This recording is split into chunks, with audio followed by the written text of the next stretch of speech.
வணக்கம். இன்றைக்கி நம்ம பன்னீர் பட்டர் மசாலா கிரேவி செய்யலாங்க. அதுக்கு பாருங்கள், நான் 200 கிராம் பன்னீர் எடுத்து இந்த மாதிரி கட் பண்ணி வச்சுருக்கேங்க. அப்புறம் வெங்காயத்தை நல்லா பொடியாக கட் பண்ணி வச்சுக்கோங்க. ரொம்ப பொடிசாக கட் பண்ணிக்கோங்க வெங்காயத்தை. தயிர் ஒரு 2 ஸ்பூன் எடுத்து வச்சுருக்கோங்க. இஞ்சி பூண்டு பேஸ்ட்டு, தக்காளி ஒரு 2 தக்காளி எடுத்து நல்லா அரைச்சி வச்சுருக்காங்க. அப்புறம் பட்டை, லவங்கம், ஏலக்காய், பிரியாணி இலை. இப்போ இது எப்படி செய்யறதுன்னு பார்க்கலாம். காஞ்சிச்சு. இப்போ எண்ணெய் ஊற்றிக்கலாங்க.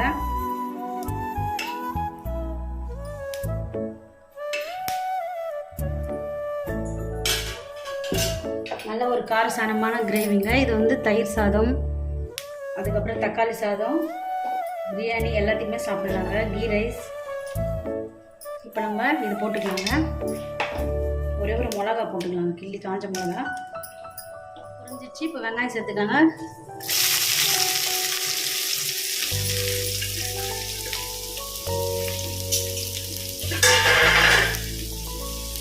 வெங்காயத்தை சேர்த்து வெங்காயம் நல்லா வதங்கணுங்க. கொஞ்சம் நான் உப்பு சேர்த்து வதக்கிறேங்க. இந்த கிரேவிக்கு தேவையான அளவு உப்பு. இது நல்லா வதங்கட்டங்க. இஞ்சி பூண்டு போட்டு நல்லா வதங்கிடுச்சுங்க. நம்ம கொஞ்சமாக கரம் மசாலா பவுடர், கொஞ்சம் மஞ்சத்தூள், கொஞ்சமாக மிளகாத்தூள் போட்டுக்கலாங்க.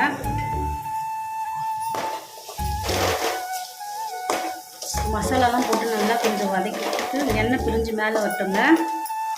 மசாலா போட்டு நல்லா வதக்கிட்டு எண்ணெய் பிரிஞ்சு மேலே வர வரைக்கும் நல்லா வதங்கிட்டாங்க. இது பாருங்கள், நம்ம எண்ணெய்லாம் பிரிஞ்சு மேலே வந்துச்சு. இப்போ நம்ம தக்காளி சேர்த்துக்கலாங்க.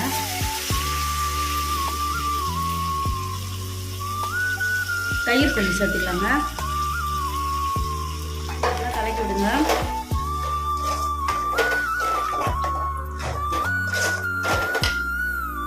சேர்த்துக்கலாங்க. நம்ம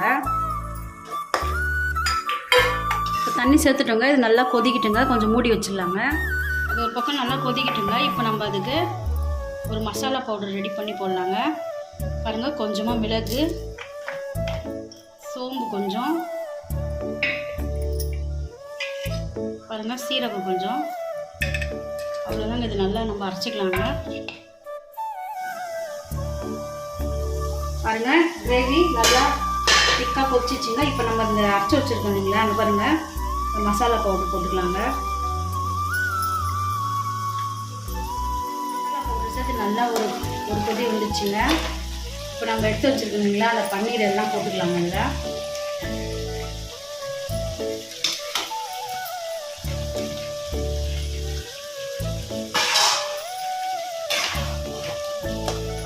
இல்லை போட்டு ஒரு 5 நிமிஷம் அப்படியே மூடி வச்சுருங்க. பாருங்கள், நம்ம போட்ட பன்னீர்லாம் எவ்வளோ சூப்பராக வந்து பாருங்கள். அவ்வளோதான், பன்னீர் பட்டர் மசாலா ரெடி ஆகிடுச்சுங்க. இப்போ நம்ம லாஸ்ட்டாக கொத்தமல்லி தூவி இறக்கிடலாங்க. அவ்வளோதாங்க, சுவையான பன்னீர் பட்டர் மசாலா ரெடி ஆகிடுச்சுங்க. நீங்களும் இந்த மாதிரி செஞ்சு சாப்பிட்டு பாருங்கள். எப்படி இருக்குன்னு எங்களுக்கு கமெண்ட்ஸ் பண்ணுங்கள். எங்கள் சேனலுக்கு லைக் பண்ணுங்கள், சப்ஸ்கிரைப் பண்ணுங்கள். நன்றி.